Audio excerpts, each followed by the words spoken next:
little answer coming through from that house.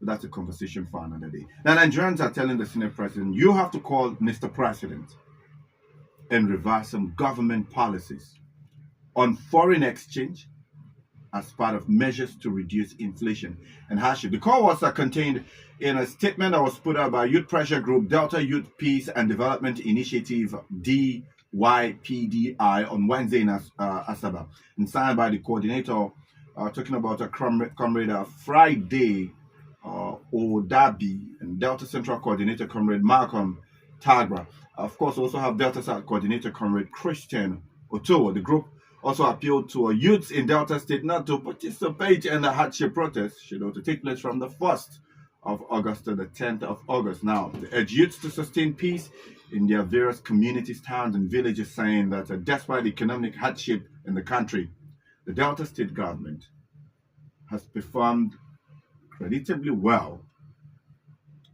in terms of management of the resources in the state. Now, the youth organization further noted that the removal of fuel subsidy upscaled the cost of transportation and food items in Nigeria, and the federal government must, of necessity, partner with the Dangote Refinery for local production and distribution of petroleum products so as to crash the price of fuel per liter. The group also appealed to the leadership of the National Assembly, elder statesmen, and past presidents of Nigeria to prevail on Tinubu to urgently reverse these harsh policies. Repair the Warri Refinery, the Kaduna Refinery, the Port Harcourt Refinery. These were pretty much some of the positions articulated by the group. They go by the name Delta Youth Peace and Development Initiative, DYPDI. Well, joining me right now in the studio, I've got two gentlemen from this organization, and that's the Delta Central Coordinator, Malcolm Tagra, and also Moses Ahmed, another key stakeholder within this organization. And thank you so much for joining us this afternoon, gentlemen. Thank you very much. All right, let's get down to it. You're telling Delta youths not to participate in the protest. Now, I'm looking at some of the demands that, or some of actually the demands you made, and that includes reversing some of the economic policies that the state government has made. And like I said, I read your press a statement earlier, and you called on Delta youths not to join the national protest on the 1st of August. I'd like to just pick your thoughts. Like, which one exactly are you people not seeing? Is it a hunger in the land, or the fact that people can barely get by? Let me start off with you, Comrade Malcolm. Yeah, thank you very much. Like you rightly said in your preview, we are currently facing a hard time, no doubt. Is the economy harsh? Yes.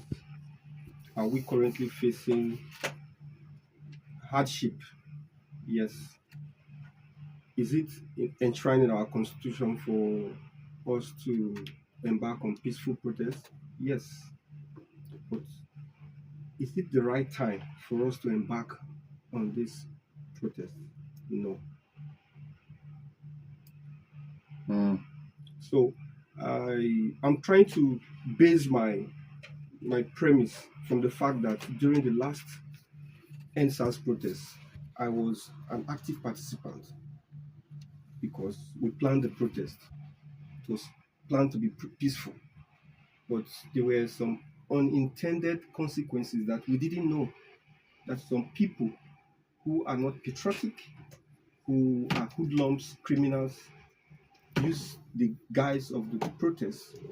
They hijacked it for their own selfish interests and aggrandizement. So based on this, we don't want them to go into the protest because there are some people that will hijack this process because we have had experiences before. And so based on this, I want us to, I feel the pains of the current harsh realities that we're facing in Nigeria today. But protest is not the way, it's not the solution. In the few weeks before now, the shatter of demands by the Nigerian people are all over the place in social media. And I believe the president and the leaders of this nation, They are taking notes. So we are using this opportunity now to call on the National Assembly, led by the Senate President, and the leadership of the National Assembly to prevail on the President to reverse the anti-people policies that has brought us to where we are today. That is why we are here. I'm going to get to you now, Mr. Moses. When you look at the way the nation is right now, I mean, people have kept quiet. I mean, this administration is 1 year in office. Then, whether from the state or national level, they are over a year in office already. And there's this disillusionment. And people think, well, we don't even know what the president is doing. The fact that people don't know, and now they think, well, the easiest way to get the attention of the government is by protesting. And for the very first time, we see this administration trying desperately, man, it's like a blind man groping in the dark, or like a man groping in the dark to get some things off the ground. Don't you think that engaging the government remains the best option rather than just sit down and wait like they've been telling us to give them more time, give them more time? We don't even know the time we're giving them. Yeah, thank you very much. Our position as a peace advocate, we don't think protest is the solution to the problem. We don't think protest is the solution to the problem because the issue at hand is a result of failed policies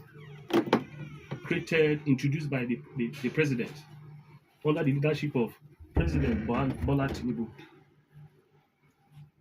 These harsh policies has caused a lot of pains and untold hardship to Nigerians.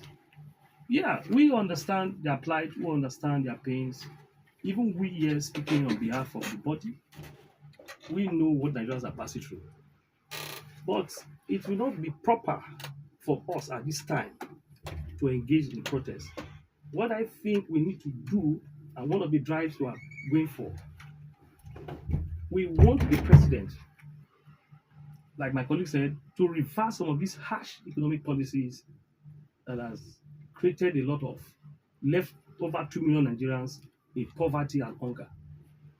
Now, the reason is that three key sectors that have affected the country and brought us to where we are now. One, the foreign exchange market, which has also led to increased inflation and devaluation of the naira. That's one of our own demand. Two, the fuel subsidy should be restored back. Because if the fuel subsidy was stabilized, we won't have cases of where Nigerians will be meant to go about on high cost transportation and purchase of food items. And I think the proper thing to do is the leadership of the Senate under Senator Godswill Akpobio and other members to prevail on the president to ensure that these policies that has caused Nigerian pains be reversed within the shortest period of time. Because it is a fundamental right for citizens to protest when they are not too comfortable with the government. But the consequences is also we will have to look at. So, if I may ask you, is the consequences the reason you're asking people not to take the protest as an option? Is it just because of the consequence? Yeah, because historically, over a period of time, we know protests have not yielded good results. Because there's tendency people, hoodlums and criminals want to adjourn the process, thereby looting properties, disrupting the economic activities of the state and across the country and all that. And secondly, when protests occur and it's being adjourned, we have miscreants who wants to create problems.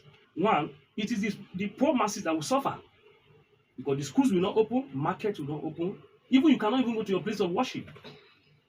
These are most of the critical consequences of the reason.